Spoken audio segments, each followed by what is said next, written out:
Que o seu dia seja abençoado e repleto de paz. Bem-vinda e bem-vindo ao nosso mergulho de hoje. Se você já se perguntou o que as diferentes correntes do cristianismo pensam sobre o fim dos tempos, se prepare. Hoje o assunto é escatologia, o estudo das últimas coisas. E vamos fundo em uma das visões mais influentes e eu diria até controversas. Sem dúvida. Para nos guiar, a gente está com o capítulo 5 do livro de Teologia Sistemática de Millard Erickson. Ele mergulha de cabeça na polêmica do milênio. E a nossa missão aqui é desvendar o que é, de onde veio e no que se sustenta a visão conhecida como pré-milenismo. Exatamente. O pré-milenismo oferece um roteiro, assim, bem definido para o fim dos tempos, né? Com a promessa de um reino literal de Cristo aqui na Terra. A gente vai explorar os pilares que unem os defensores dessa ideia, mas também as rachaduras, as divisões dentro do movimento. É fascinante. Ótimo. Então vamos começar a desembrulhar isso. Para quem não está tão familiarizado, qual é a ideia central do pré-milenismo? O que o torna tão diferente? Olha, o ponto nevrálgico, a grande ideia, é que a segunda vinda de Cristo não leva diretamente para o estado eterno. Tem uma parada no meio. Isso, tem uma etapa no meio. E essa etapa é aqui, na Terra. A volta de Cristo inaugura um reino terreno, físico, literal. Um reino que dura 1000 anos. É isso, daí o nome. Exatamente. Durante esse período, que muitos interpretam como 1000 anos literais, Cristo governaria fisicamente o planeta. Seria um tempo de paz, de justiça, assim, sem precedentes. A presença física de Cristo governando é o elemento inegociável. E aqui tem um ponto que, segundo Erickson, eu achei realmente chocante. A chegada desse reino não é um processo gradual. Não é a humanidade melhorando, evoluindo. Não mesmo. Pelo contrário, né? O texto descreve um evento súbito, cataclísmico. O mundo não melhora aos poucos, ele piora. E então, bam! Uma intervenção divina que muda tudo. É essa a lógica. A visão pré-milenista argumenta que, antes da volta de Cristo, o que a gente vai ver é uma deteriorização das condições espirituais, morais. Eles usam Mateus 24 para isso, certo? Sobre o amor de muitos se esfriando. Exato.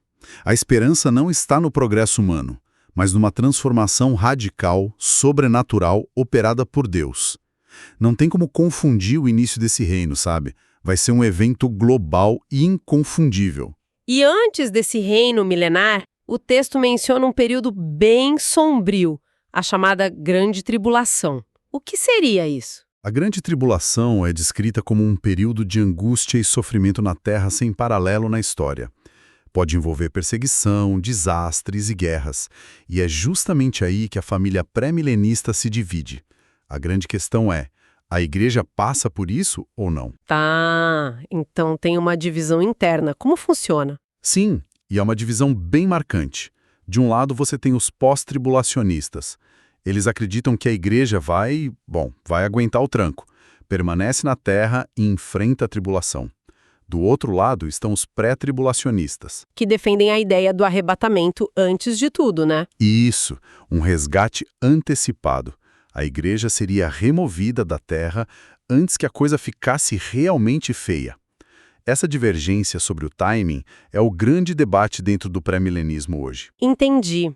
E essa ideia de intervenção drástica parece ser a chave para tudo, inclusive para como eles leem Apocalipse 20, que fala das duas ressurreições. Sem dúvida. Para os pré-milenistas, Apocalipse 20 é um pilar.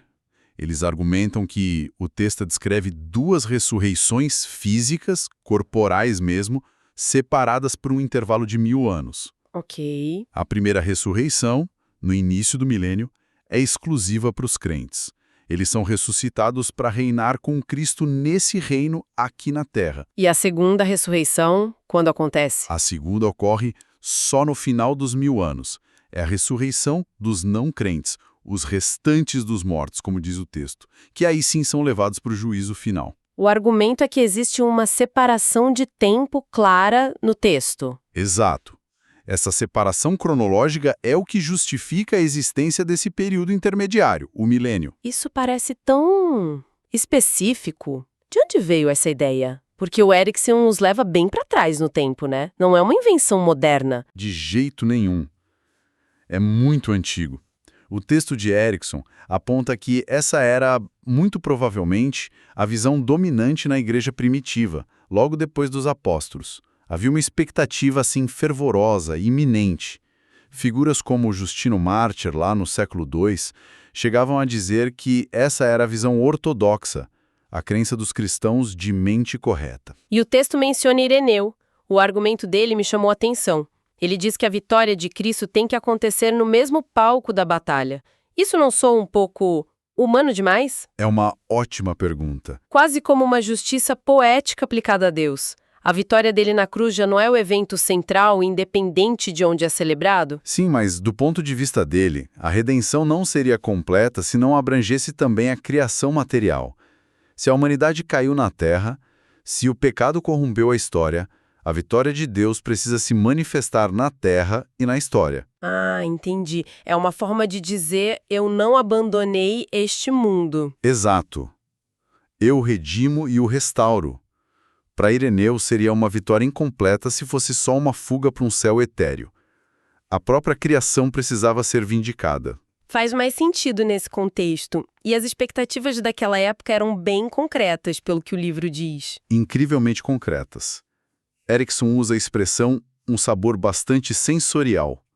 Não era abstrato.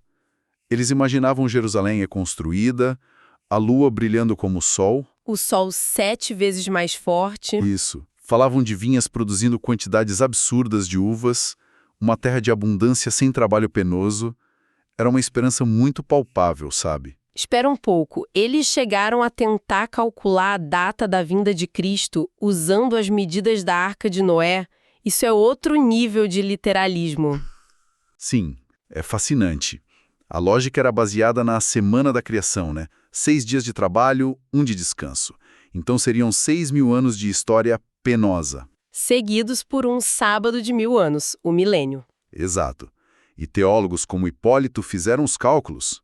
Ele, usando as proporções da arca, chegou a algo perto do ano 500 depois de Cristo. Isso mostra o quão real era essa expectativa para eles. Mas essa visão não durou para sempre como dominante. Onde a maré começou a virar?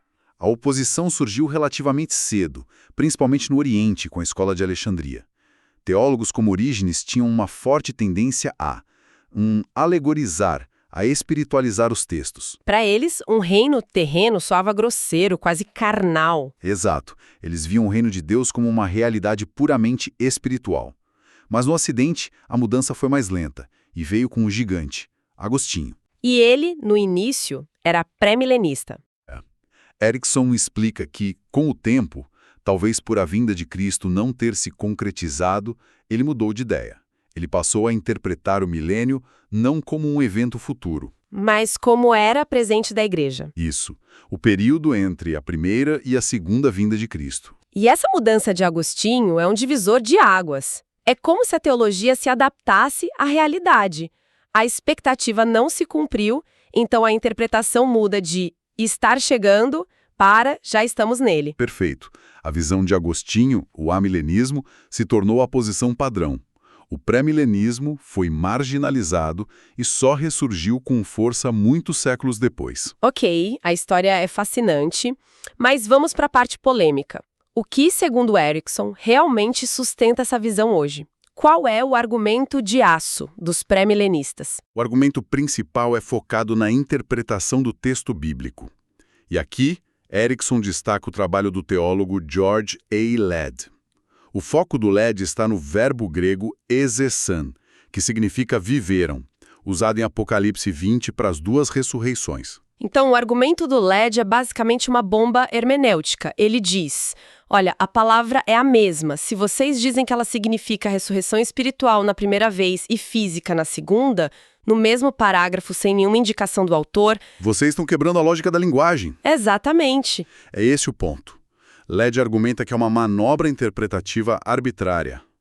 Outro estudioso citado, Henry Alford, diz que fazer isso é aniquilar a relevância da linguagem. Para eles, a leitura mais honesta e direta do texto exige que as 2 ressurreições sejam do mesmo tipo, físicas. Certo, o argumento textual é forte, mas a crítica que sempre ouço é: pra quê? Porque Deus precisaria de um reino teste de 1000 anos antes de ir para o estado eterno? Parece redundante. Essa é a principal questão teológica. E Lade também a aborda. O argumento é que o milênio é uma etapa integral do plano de Deus. Cristo foi humilhado aqui na Terra. Rejeitado, crucificado. Portanto, sua glória também deve ser manifestada publicamente neste mesmo palco. Entendi. O reino de Cristo é real agora, mas de forma espiritual. Invisível para o mundo, né? O milênio seria a manifestação visível, terrena, gloriosa de sua soberania. A prova incontestável de que Jesus é o rei, não só no céu, mas aqui também. Ok, faz sentido dentro dessa lógica de vindicação. Mas a sua pergunta para quê nos leva direto para as objeções que o próprio Erickson levanta. Vamos a elas? A primeira, e talvez a mais óbvia, é a raridade de referências.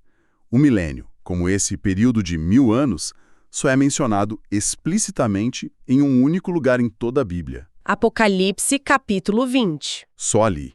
E os críticos perguntam, se isso é tão central, por que Jesus não menciona nos seus grandes sermões sobre o fim? Por que Paulo, que fala tanto da segunda vinda, nunca menciona um reino intermediário? Isso leva a outra crítica sobre o método de interpretação, especialmente o literalismo aplicado às profecias do Antigo Testamento. Exatamente.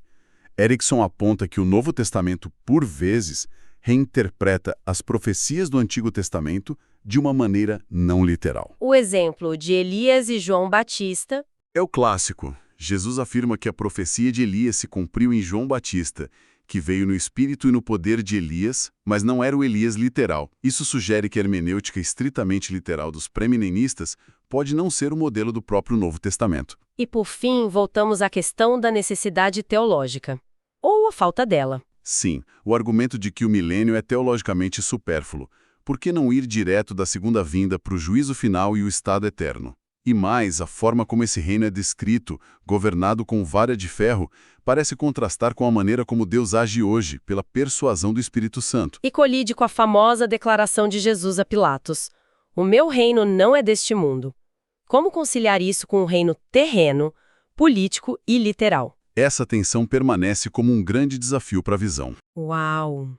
Então o que temos aqui é uma visão com raízes profundas na história, sustentada por uma interpretação textual rigorosa, mas que ao mesmo tempo enfrenta sérios questionamentos teológicos e interpretativos. No fim, a questão central parece ser o método de interpretação, né? Quão literalmente a gente deve ler textos proféticos e apocalípticos? O pré-milenismo dá uma resposta muito específica e concreta a isso. E isso nos deixa com um pensamento final para refletir.